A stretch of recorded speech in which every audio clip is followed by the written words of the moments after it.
Hi friends, అందరూ ఎలా ఉన్నారు? బాగున్నారా? రీసెంట్గా అయితే ఫ్రెండ్స్తో కలిసి గోవా ట్రిప్కి వెళ్ళొచ్చాను. సో ఆ వ్లాగ్స్ అన్నీ డీటెయిల్డ్గా ఏ రోజు ఏం చేసామని అయితే మీకు చూపిస్తాను. ఈ వీడియోలో వచ్చేసి డే 1 ఏం చేసామో మీకు ఎక్స్ప్లెయిన్ చేస్తాను. మోస్ట్లీ డే 1 వచ్చేసి ట్రావెల్లోనే అయిపోయింది టైం అంతా.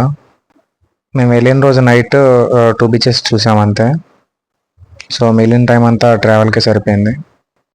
ముందు అసలు మేము ట్రిప్ ప్లాన్ చేసుకున్నప్పుడు అయితే 1.5 మంత్ బిఫోర్ ఏమో ప్లాన్ చేసుకున్నాం మేము ట్రిప్. అప్పుడు ఫ్లైట్ టికెట్స్ వచ్చేసి 2500 ఉంది. సో నేను చెప్పాను ఫ్లైట్ టికెట్స్ బుక్ చేసుకుందాం అని చెప్పి.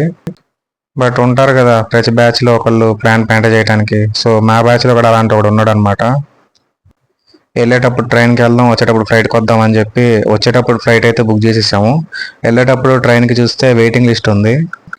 సో 11 వెయిటింగ్ లిస్ట్ ఉండేసరికి పక్కా కన్ఫర్మ్ అవుతాయి అనుకున్నాం, కానీ అవి కన్ఫర్మ్ అవ్వలేదు. సో ఇంకా లాస్ట్కి చేసేదేం లేక బస్ బుక్ చేసాం. బస్ టికెట్ ప్రైస్ వచ్చేసి 2300 పడింది. అంతకుముందు ఫ్లైట్ టికెట్ కాస్ట్ వచ్చేసి టోటల్ మొత్తం కలిపి 3000 పడింది. So only difference 700. అప్పుడు అనుకున్నాం ఫ్లైట్ టికెట్ బుక్ చేసి ఉన్నా బాగుండేది అని చెప్పి. సో మే 31st నైట్ వచ్చేసి 10:15కి మా బస్ అనమాట. సో నియరెస్ట్ పాయింట్ వచ్చేసి లక్టీ కప్పులు ఉంది. సో ఇంకా క్యాబ్ బుక్ చేసుకొని మేము అందరం అయితే లక్టీ కప్పులు స్టార్ట్ అయ్యాం. మేము మొత్తం 7 మెంబర్స్ వెళ్ళాం గోవా ట్రిప్కి. 6 వచ్చేసి హైదరాబాద్ నుంచి వెళ్ళాం అండ్ ఒక ఫ్రెండ్ వచ్చేసి బెంగళూరు నుంచి వచ్చాడు డైరెక్ట్ గోవాకి. ఇక్కడ లక్టీ కపూర్లో అయితే మెట్రో స్టేషన్ దగ్గర మేము వెయిట్ చేస్తున్నాం బస్ కోసం. ఇక్కడ ట్విస్ట్ వచ్చేసి మేము బుక్ చేసింది అయితే వోల్వో బస్సు, కానీ బస్ ఆపరేటర్ వచ్చేసి వోల్వో బస్ అయితే బ్రేక్ డౌన్ అయిందని చెప్పి ఈ డొక్క బస్ ఏదో తెచ్చారు. కాల్ చేసి అడిగారు ఈ బస్సు ఓకేనా లేదంటే టికెట్ క్యాన్సిల్ చేయమంటారా అని. సో టికెట్ క్యాన్సిల్ చేస్తే మేమైతే మళ్ళీ ప్లాన్ మొత్తం చేంజ్ చేసుకోవాలని చెప్పి ఓకే చెప్పాం. ఈ బస్సు అయితే చూడటానికి ఘోరంగా ఉంది. ఇంకెంత దూరం గోవాకి ఎలా వెళ్ళాలరా నాయన అని చెప్పి చేసేది ఏం లేక ఎక్కాము. ఫ్లైట్లో వెళ్ళాల్సిన వాళ్ళందరినీ ఆ ఒక ఫ్రెండ్ ఎవడైతే చెడగొట్టాడో వాడిని అయితే అందరం కలిసి ఒక ఆట ఆడేసుకున్నాం. మేము ఫస్ట్ బుక్ చేసుకుంది అయితే Volvo B11R multi axle bus. దాని కాస్ట్ వచ్చేసి 2300. సో వాల్వో బస్ కాస్ట్ ఎక్కడ, దీని కాస్ట్ ఎక్కడ అని చెప్పి మేమైతే కాస్ట్ తగ్గించమని అడిగాము. వాళ్ళైతే రేట్ అయితే తగ్గేదేముండదు, రేట్ అయితే సేమే ఉంటుంది, కావాలంటే క్యాన్సిల్ చేసుకోవచ్చు, రీఫండ్ పడుతుంది అన్నారు. బట్ మాకు ట్రిప్ ముందుకెళ్ళాలి కాబట్టి ఇంకా మేము ఇదే బస్సులో కంటిన్యూ అయ్యాము. బట్ మేక్ మై ట్రిప్లో అయితే కంప్లైంట్ రైజ్ చేసాము. బట్ తెలిసిందేగా ఇంకా యూజ్ ఏమి ఉండదు. ఈ బస్ యాంబియన్స్ కానీ క్లీన్లీనెస్ కానీ అంతేం లేదు, చాలా ఓల్డ్ బస్ అనుకుంటా. ఇక్కడ చూడొచ్చు ఈ ఏసీ వెంట్స్ కూడా కొన్ని ఇరిగిపోయి ఉన్నాయి. కొన్నిటికైతే అక్కడ ఏసీ వెంట్స్ కూడా లేవు, జస్ట్ హోల్ ఉంది అంతే. అండ్ కంఫర్టబుల్గా పడుకోవడానికి ఆ లెంత్ కూడా సరిపోదు, లెంత్ చాలా తక్కువ ఉంది. లెగ్స్ అయితే ఫోల్డ్ చేసుకొని పడుకోవాల్సి వచ్చింది. సో హైదరాబాద్ నుంచి 10:45 అయితే స్టార్ట్ అయిపోయాం. మధ్యలో నైట్ 12:45 అయింది. ఒక దాబా దగ్గర ఆపాడు డిన్నర్కి అని చెప్పి. ఈ ఏసీ ఏమో ఆఫ్ అవుతూ ఆన్ అవుతూ ఉంది. అడిగితే దానికి కూడా ఏదో ప్రాబ్లం అని చెప్పాడు. అక్కడైతే ఒక 45 మినిట్స్ ఆపాడు. 45 మినిట్స్ తర్వాత అయితే ఇంకా స్టార్ట్ అయిపోయాం అక్కడ నుంచి. బస్ ఇంజన్ సౌండ్ మరీ ఘోరంగా ఉంది, నిద్రపట్టలేదు అసలు.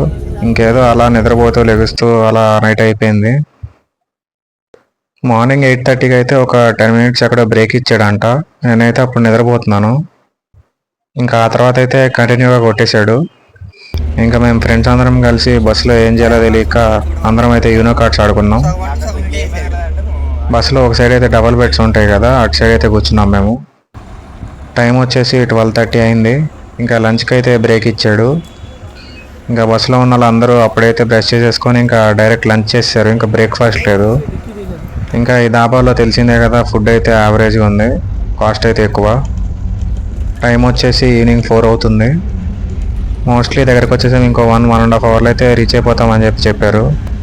ఇప్పుడు మేమైతే ఘాట్ రోడ్లో ఉన్నాం. నైట్ 10:30కి బస్సు ఎక్కితే ఇప్పుడు టైం 4:30 అయింది. ఇంకా మేమైతే బస్సులోనే ఉన్నాం. సో నేనైతే ఈ బస్ జర్నీ అయితే సజెస్ట్ చేయను ఎవరైనా గోవా వెళ్ళాలనుకుంటే. చక్కగా ముందే ఫ్లైట్ బుక్ చేసేసుకోండి. 2500 to 3000 లోపే అయిపోతుంది ఫ్లైట్ అయితే. అండ్ మీకు జర్నీ టైం కూడా ఓన్లీ 1 అవరే పడుతుంది. ఇక్కడ వచ్చేసి మీకు అటు టైం వేస్ట్ అయిపోతుంది, ఇటు బాడీ పెయిన్స్ వస్తాయి. మళ్ళీ మీరు అప్పటికప్పుడు చేసుకోవాలంటే ఫ్లైట్ అయితే కాస్ట్ ఎక్కువ ఉంటుంది. మీరు ముందే బుక్ చేసేసుకోండి ప్లాన్ వేసుకున్నప్పుడే. ఫైనలీ మేమైతే గోవాలో పాంజిమ్ బస్ స్టాండ్ అయితే రీచ్ అయిపోయాము. మీరు టైం చూడొచ్చు, ఇక్కడ 6:32 అయింది. అండ్ మేమైతే కార్ రెంట్కి అయితే తీసుకున్నాము 4 డేస్కి. మీకు బస్ స్టాండ్ దగ్గరే చుట్టూ చాలా రెంటల్ సర్వీసెస్ అయితే ఉంటాయి. కానీ రెంటల్ సర్వీసెస్లో చాలా స్కామ్స్ జరుగుతాయి. అవి నేను సపరేట్ వీడియో చేస్తాను, డీటెయిల్గా ఎక్స్ప్లెయిన్ చేస్తాను వాటి గురించి అయితే. బట్ మీరు కార్ తీసుకునేటప్పుడు అయితే ఒకసారి కార్ని అయితే ఫుల్గా వీడియో తీసుకోండి, ఇంటీరియర్ అండ్ ఎక్స్టీరియర్. ఇంకా ఫైనల్లీ మేము బుక్ చేసుకొని ఇంటికైతే వచ్చేసాం. ఈ ఇల్లు వచ్చేసి కలంగట్ ఏరియాలో ఉంది. మేమైతే ముందే ఆన్లైన్లో చూసి బుక్ చేసుకున్నాం. ఎలా బుక్ చేసుకున్నాము, మాకు టోటల్ ఎంత పడింది అండ్ ఇల్లు మొత్తాన్ని ఒకసారి హోమ్ టూర్ అవంతా సపరేట్ వీడియోలో చెప్తాను మీకు. ముందు మేము అందరం అయితే ఫ్రెష్ అయిపోయాము. నైట్ 10:30కి బస్సు ఎక్కితే ఇక్కడికి వచ్చేపాటికి మాకైతే 8 అయిపోయింది. సో చూస్తున్నారు కదా, ట్రావెల్కి అయితే ఒక రోజు అయితే వేస్ట్ అయిపోయింది మనకి. ట్రైన్ అయినా సరే జర్నీ టైం ఎక్కువే పడుతుంది మీకు. బస్ ఆర్ ట్రైన్ ఆ రెండింటికైతే జర్నీ టైం వేస్ట్ అయిపోతుంది. నా సజెషన్ వచ్చేసి బెస్ట్ ఫ్లైట్ బుక్ చేసుకోండి మీరు గోవా రావాలనుకుంటే కనుక. చాలా టైం సేవ్ అవుతుంది. ఎందుకు చెప్తున్నానంటే మేము రిటర్న్ హైదరాబాద్ వచ్చేటప్పుడు ఫ్లైట్లోనే వచ్చాము. సో అప్పుడు అర్థమైంది మాకు. టైం వచ్చేసి మిడ్-నైట్ 1 అవుతుంది. ఆల్రెడీ ఒక రోజు వేస్ట్ అయిపోయింది, ఇంకా మిగిలిన టైం కూడా వేస్ట్ చేయడం ఎందుకని చెప్పి మేమైతే అదే రోజు రాత్రి నియరెస్ట్ బీచ్కి అయితే వచ్చేసాము. మాకు దగ్గరలో అయితే కలంగట్ బీచ్ అండ్ బాగా బీచ్ ఉన్నాయి. సో ఆ రెండింటిని కవర్ చేసేద్దాం ఆ రోజు అని చెప్పి ఆ రోజు నైట్ అయితే మేము స్టార్ట్ అయిపోయాము, బీచ్కి అయితే వచ్చేసాము. ఈ కలంగట్ బీచ్ అయితే మేము ఉండే ఇంటి నుంచి 1 or 2 కిలోమీటర్స్ ఉంటుంది అంతే. లేట్ నైట్ అయిపోయింది కాబట్టి జనం అయితే పెద్దగా లేరు, బట్ అసలంటూ బాగానే ఉన్నారు. అండ్ అందులోనూ మేము వెళ్ళింది అయితే ఆఫ్ సీజన్. ఈ టైంలో టూరిస్ట్ అయితే పెద్దగా ఉండరు. ఒక 1.5 month ఆగితే అప్పుడు టూరిస్ట్ సీజన్, అప్పుడైతే బాగా క్రౌడ్ ఉంటుంది. ఈ టైంలో వచ్చేసి ఇక్కడ హ్యూమిడిటీ కూడా ఎక్కువగానే ఉంటుంది. కానీ ఎక్కువగా ఓవర్ క్రౌడ్ లేకుండా ఎంజాయ్ చేయాలనుకునే వాళ్ళకైతే ఇదైతే మంచి టైం. కొంచెం టెంపరేచర్ ఎక్కువగానే ఉంటుంది, బట్ క్రౌడ్ అయితే అంతగా ఉండరు, చాలా తక్కువ ఉంటుంది. అండ్ నెక్స్ట్ వచ్చేసి మేమైతే టీటోస్ లైన్కి అయితే వచ్చేసాము. ఈ లైన్ స్పెషాలిటీ ఏంటంటే మొత్తం ఈ లైన్లో వచ్చేసి పబ్స్, బార్స్, రెస్టారెంట్స్ అన్నీ ఈ లైన్లోనే ఉంటాయి.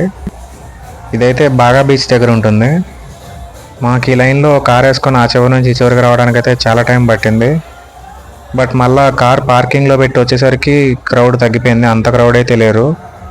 కొంతమంది అయితే క్లోజింగ్ టైం అని చెప్పి క్లోజ్ చేశారు. సో మేబీ అందువల్లే క్రౌడ్ తగ్గారు అనుకుంటా. అండ్ గాయస్ మీకు పార్కింగ్ అయితే పే పార్కింగే బీచెస్ దగ్గర అయితే.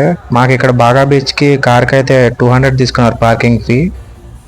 కొన్ని బీచెస్ దగ్గర అయితే 100 అలా తీసుకుంటారు. సో మేమైతే కార్ అయితే పార్కింగ్లో పెట్టేశాము. కార్ పార్కింగ్లో పెట్టేసి ఈ చివరి నుండి ఆ చివరికి నడుచుకుంటూ వెళ్దామని చెప్పి సరదాగా అలా నడుచుకుంటూ వెళ్తున్నాము.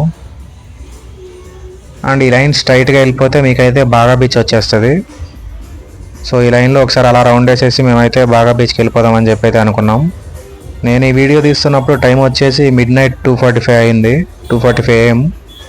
సో చూస్తున్నారు కదా, ఈ టైంకి కూడా క్రౌడ్ పర్లేదు, బాగానే ఉన్నారు. బట్ మేము కార్ పార్కింగ్లో పెట్టక ముందు ఒక 1 hour బిఫోర్ అయితే ఫుల్ క్రౌడ్ ఉన్నారు అసలు. కార్ ఈ చివరి నుండి ఆ చివరికి తీసుకెళ్ళడానికి కూడా చాలా కష్టమైంది. అండ్ మీరు మార్నింగ్ వస్తే ఈ లైన్లో అసలు ఏమి ఉండదు, మొత్తం ఖాళీగా ఉంటుంది రోడ్డు వచ్చేసి. మేము నెక్స్ట్ డే ఒకరోజు బాగా బీచ్కి వెళ్దామని చెప్పి ఒకరోజు అయితే మార్నింగ్ కూడా వచ్చాము, బట్ అప్పుడైతే ఫుల్ ఖాళీగా ఉంది రోడ్డు. సో మీరైతే ఈ టీటోస్ లైన్ విజిట్ చేయాలనుకుంటే మోస్ట్ ప్రిఫరబుల్లీ నైటే విజిట్ చేయండి. సో మేమైతే ఏది ఎంటర్ అవ్వలేదు కానీ, సో తెలిసిందే కదా ఎంట్రీ ఫీజుకి అయితే ఆస్తులు అయితే అడుగుతారు. జస్ట్ ఆ చివరి నుంచి ఈ చివరికి నడుచుకుంటూ వెళ్ళి బీచ్లోకి అయితే వెళ్ళిపోయాం మేము. ఇక్కడ కొన్ని అయితే క్లోజింగ్ టైం అయిపోయింది, మొత్తం అయితే లోపలికి సర్దేస్తున్నారు. బాగా లేట్ అయిపోయింది కదా, సో ఎక్కువ క్రౌడ్ కూడా లేరు అసలు ఇక్కడ ఈ బీచ్లో అయితే. నాకైతే చాలా బాగా నచ్చింది. సో ఎక్కువ జనం లేకుండా బీచ్ అయితే ప్రశాంతంగా ఉంది. కాసేపు అలా సరదాగా బీచ్ అంతా ఆ చివరి నుండి ఈ చివరికి తిరిగేసాం మేమైతే. ఇంక ఈ 2 బీచెస్ చూసుకొని మేమైతే రూమ్కి అయితే రిటర్న్ అయిపోయాము. ఇంకా అలసిపోయి ఉన్నాం కదా, ఎక్కడ వాళ్ళం అక్కడ పడుకొని నిద్రపోయాము. సో ఇది మా డే 1 అయితే ఇలా జరిగింది. నెక్స్ట్ డే 2 వ్లాగ్తో మీ ముందు ఉంటా.